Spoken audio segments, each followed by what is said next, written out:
Previously in the complete creation. Maglio, Brock, and Isaac keep using that word independent when referring to their dating methods. In the words of Inigo Montoya, you keep using that word. I do not think it means what you think it means.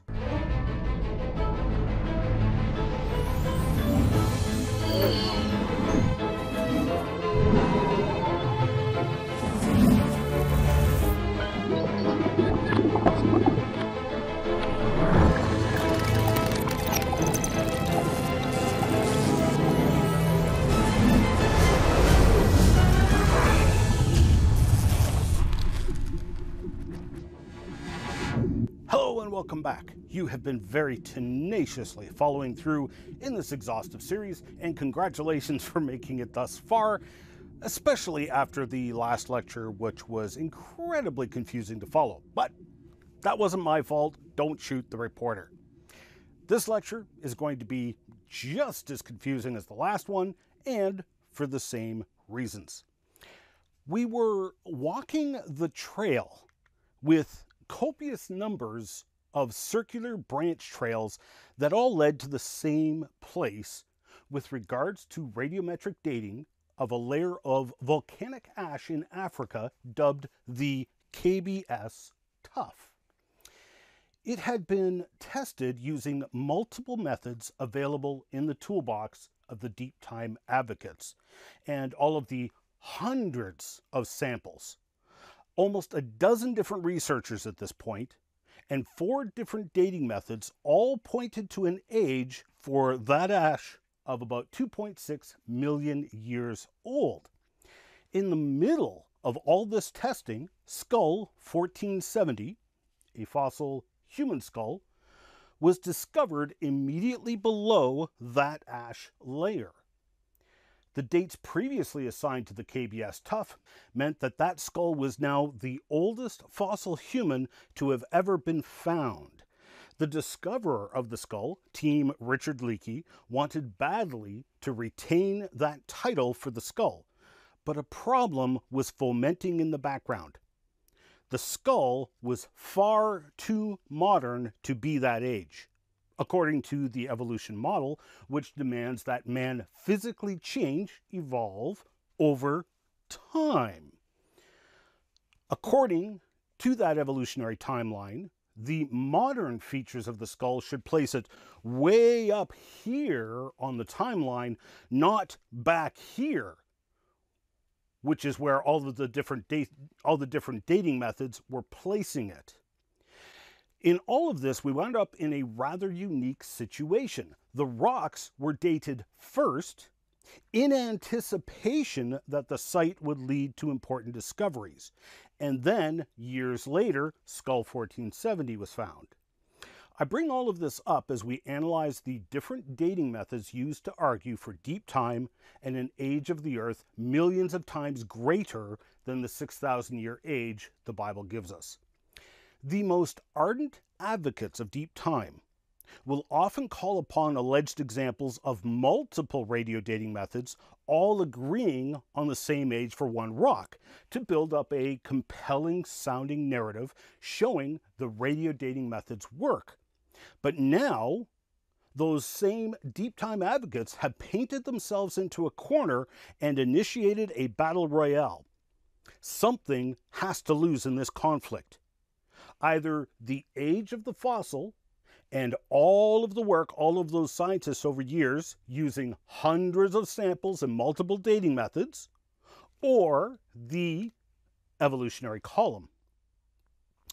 We just witnessed how all of these dating methods wind up in such strong agreements, and we witnessed it all by reading the peer-reviewed scientific literature. They literally removed dates that did not agree and assumed they were anomalous. So of course all the dating methods agreed. The biggest difference in this case study is that they openly acknowledged when they did this and justified their decisions in print. But now this battle royale has started and something has to give. I wonder what will give and on what grounds will they justify the winner. I closed off the last lecture with a quote from the scientists in 1976 who kicked off this whole dating the KBS tough thing, started in 1969. In 1975, Curtis et al., again in the peer-reviewed journal Nature, built some potassium-argon isochrons using most of some 20 samples from various locations of the KBS tuff. Now, you remember how isochrons work. Isochrons are supposed to be the holy grail of radio dating, where you take multiple samples, chart them using their parent-daughter isotope ratios, and then if they make a line in the chart, that line can be used to calculate the age of the rock in question. The alleged power of the isochron method is that you don't need to know the starting conditions of the clock in the rock. Their isochrons returned ages of 1.6 and 1.82 million years, a pretty far cry from the rock solid age of 2.61 million years previously determined from hundreds of samples by multiple researchers using multiple dating methods. If you count them, you'll notice that there are several samples that were left off of the isochron. One has to wonder why they did that, but you already know the answer, which we are going to read straight from the horse's mouth in just a moment. After going over the extensive history of dating the KBS tuff over the past 5 years, Curtis and team said the quiet part out loud. The original age determinations had a broad scatter of dates, both older and younger. Why? Because of contamination and overprinting. So, before we proceed, let's just get the record straight. These guys are saying that the 10 or so researchers who studied the KBS tuff and analyzed hundreds of samples and data points all agreed on the wrong date because of contamination and overprinting. So these guys just tossed out years of research published in peer-reviewed journals, and if you look at Curtis et al.'s paper, they reveal that they too rejected some of their own dates. That's why they didn't include several of the samples in the isochrons. Look at the spread of ages they got. Different by a factor of 4.5 times. But hey, what's good for the goose is good for the gander, right? Notice how everybody is literally picking and choosing which dates they keep and which ones they throw away. Now, of course, they justify their choices, but what if the situation was different? In fact, what dates would they choose if the only difference in this entire scenario was that Skull 1470 was found at another place, or never found at all? Would all of the researchers choose the same dates? I would contend the answer is an emphatic no. They would never even get to the point of questioning the 2.61 million year age. After all, that date was confirmed over and over and over again. But the claimed 2.9 million year age for the very not ancient looking skull, 1470, forced everyone to go looking for a different date. The situation was unacceptable to evolutionary theory. Notice the contention was not scientific, but philosophical in nature. And so, in 1975, Curtis et al. Fired the first shots against the fortress built on that 2.61 million year age for the KBS tuff. So in the year following the Curtis et al. Paper, Fitch and Miller teamed up with Hooker to pen that paper from which I cited in closing out the last lecture, effectively responding to the claims and critique of Curtis et al. Fitch et al. Start off the paper by saying, hey, you guys remember our original research showed anomalous dates we rejected? We rejected those dates because the samples were obviously contaminated with older rock. So we focused on getting rocks which we know are young. You'll remember they're first batch of radio dating tests returned ages in the hundreds of millions of years, and they absolutely threw out all of those absolute ages because clearly the rocks were contaminated. So Fitch and Miller and Hooker bring a bunch more rocks to the table that they carefully selected, rocks they know are young and not contaminated. One will be forgiven for asking questions like, how do they know the original rocks were contaminated? And why didn't you carefully select uncontaminated rocks in the first place? Okay, time to place your bets. According to Fitch, Miller, and Hooker, we know these fresh rocks are very young because A, they look like they are young. B, they smell like they are young. C, they taste like they are young. And don't be too quick to rule out this option, as anybody who knows geologists, one of the first things they do in identifying a rock is to lick it. D, they feel like they are young. Or E, they sound like they are young. Let's go to their paper for the answer to this million-year-old question. They carefully selected their samples by hand-picking only the most obviously juvenile crystals from sawn slabs of pumice beneath a binocular microscope. One will be forgiven for asking how on earth you can tell if a rock is young or old by looking at it under a binocular microscope. Now, before you get too excited because you think you won the bet by picking quiz answer A, they look like they are young, keep reading, because later in the same paragraph they compare the argon gas isotope ratios within the rock to date the rock. Problem is, the ages they got were between 500,000 years old and 2.4 million years. Well, that's quite the spread to pick from.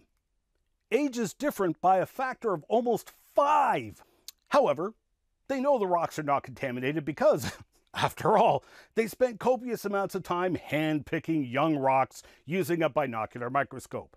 Therefore, the anomalous ages must have been caused by a loss of argon gas. So the answer to the quiz is A, they look like they are young, and B, they smell like they are young. However, some of the samples have lost some of their old smell, so they smell younger than they actually are. They thus conclude that the true age of the KBS tuff must be revised from 2.61 million years to 2.4 million years old, because clearly all of those younger ages that were returned were in error because of a loss of argon. If you remain unimpressed by Fitch et al.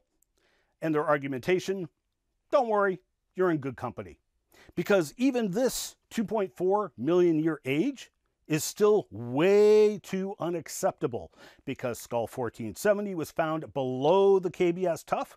That means the skull is at least 2.4 million years old, still way too old for evolution dogma. But wait, there's more. If you take a look at the previous article in the same issue of Nature, Herford, remember him? Back in 1974, he had previously published a paper using fission track dating on the 3.9 tuff. And he wasn't sure about things because either that 3.9 tuff had been completely annealed 1.8 million years ago, or it wasn't annealed at all. But because of Fitch and Miller's solid 2.6 million year date on the KBS tuff, the 3.9 tuff must have been annealed 1.8 million years ago.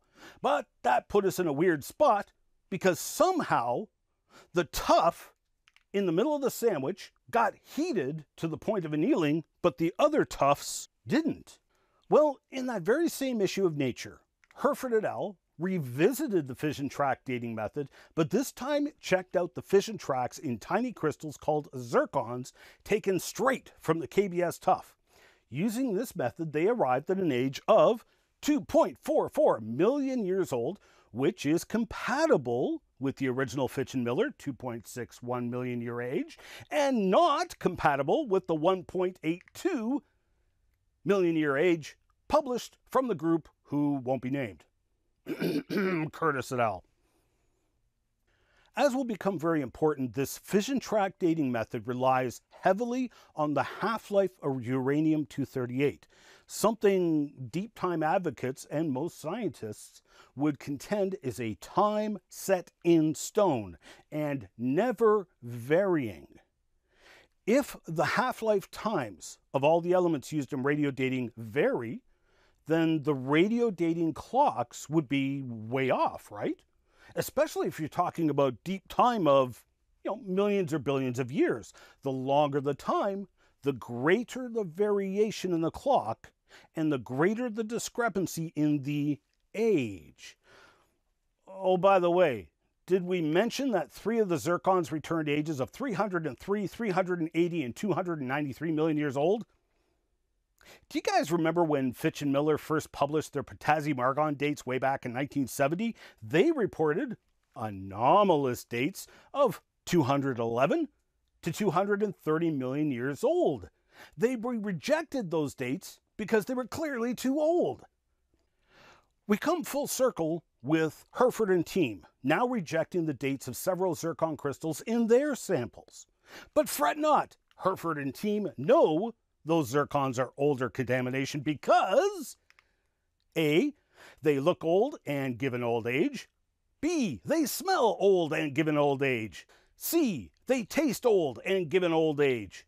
D, they feel old and give an old age. Or E, they sound old and give an old age. Herford and team tell us exactly how they came to that conclusion. These crystals all have very low fission track densities. From the perfect nature of these zircons, they must be regarded as juvenile crystals. Approximately 5% of the zircons are variable in form and much darker in color. Since these crystals all have high fission track densities, they appear to be old. So the correct answer to the quiz is A, they look old and give an old age. Oh, and the old ages are incompatible with any of the other dating methods, except for perhaps Fish and Miller's original anomalous dates of 230 million or so years from 1970 that were clearly wrong because they were clearly too old. So they do not include those crystals nor their ages in their final data. So we are left with an age of 2.44 million years for the KBS Tough, which is compatible with both the original Fitch and Miller date of 2.61 million years, but also compatible with Fitch and team's revised date of 2.4 million years, given in the following pages of the very same journal. And, oh, by the way, this 2.44 million year date was compatible with the date given by Brock and Isaac based on the paleomagnetic signatures. You remember that paper? Brock and Isaac based their dates on the original Fitch and Miller 2.61 million year age.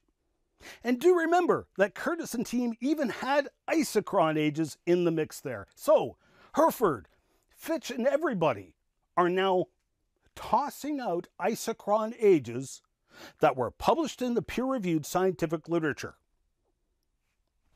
Are you not convinced? Look at this powerful evidence showing complete concordance between multiple independent dating methods that agree with incredible precision. But if you're not convinced, well, fret not, because a whole bunch of evolutionary researchers aren't convinced either and are about to hand a life lesson to the growing list of over a dozen researchers who have now published their dates in peer-reviewed journals. The lesson is this: if any date from any dating method, paleomagnetic, fission track dating, radiometric dating, isochrons, etc., disagrees with this evolution column and these predetermined dates, the dating methods are sacrificed at the altar of evolution. This evolutionary column trumps all science. End of discussion. And Skull 1470 is one of the best examples out there of this process. Why? Because the rocks were dated first, and then when Skull 1470 came along, it changed where all those rock layers wound up on the evolutionary column. A column which I might remind you is fiction. It is dogma, not science. Once again, in the March 20th, 1980 issue of Nature, 2 back-to-back articles were published using fission track dating of zircon crystals from within the KBS tuff and new potassium-argon dates on the KBS tuff, which, totally agree with each other that the KBS tuff is actually 1.87 to 1.89 million years old. As we have seen, back-to-back papers in a peer-reviewed scientific journal using multiple independent dating methods that agreed with each other on the same age presents a very compelling argument that the new age presented is the correct age and refutes the previous back-to-back papers in the same peer-reviewed scientific journal that used multiple independent dating methods that agreed with each other on the original same age, which is now shown to be completely erroneous. In the following year, McDougall published a follow-up paper using argon-argon radio dating on the KBS tuff to arrive at a solid age of 1.88 million years old. This age is acceptable to the evolution column and the time of the descent of man, placing the age of Skull 1470 at about 1.9 million years. This is now the accepted age of the skull. Obviously, this new benchmark date was not accepted because multiple independent dating methods agreed. We already had seen such concordance for a completely other age that stood as the benchmark for some 10 years. So why was this younger age accepted as fact? You remember those pig and elephant fossils that were found scattered throughout the layers above and below the KBS tuff? I'll let Lubenow explain it so eloquently. The pigs won. In the 10-year controversy over the dating of one of the most important human fossils ever discovered, the pigs won. The pigs won over the elephants. The pigs won over potassium-argon dating. The pigs won over argon-argon dating. The pigs won over fission track dating. They won over paleomagnetism. The pigs took it all. But in reality, it wasn't the pigs that won, it was evolution that won. In the dating game, evolution always wins. All of this was historically traceable in peer-reviewed scientific literature. I often get comments from angry anti-creationists parroting the false criticism that creationists don't publish in peer-reviewed literature and demanding that we creationists cite evolutionary peer-reviewed literature. Okay, I just spent 2 lectures doing nothing but citing the evolutionary peer-reviewed literature. Are you expecting me to be somehow impressed? This was a decades-long anti-science circus act to provide an excuse, not justification, an excuse to assign an age to Skull 1470 in order to make it compatible with the fictitious evolution column. Literally hundreds of dates from multiple dating methods that confirmed each other, published by evolutionary scientists in peer-reviewed scientific journals, were hurled in the trash as they gave good reasons why everybody should reject the dates given by the others. Question: how do we know who was right? What if they were all wrong? How would we know? I leave you with a fantastic quote from Jodwin Warapy in his book, The Mythology of Modern Dating Methods, where he sums it all up. We have seen over and over again that dates are rejected primarily on an after-the-fact basis. They are all essentially trial balloons. And this is not only true of individual dates, but also groups of them. Thus, virtually any pattern of dates can be explained a posteriori, And, contrary to the claims about discrepant dates being rare, they are in fact more than common. It has been shown that they are the rule, not the exception. If uniformitarians are free to reject dates that don't fit their ideas, then so are creationist scientists.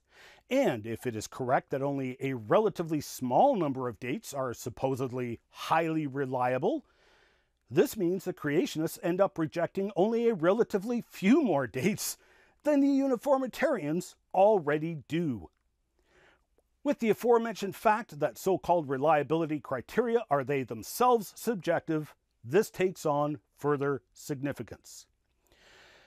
As I hope you have seen in this case study, the most ardent evolutionists and deep time advocates will reject radio dating methods and ages of millions to billions of years on a whim.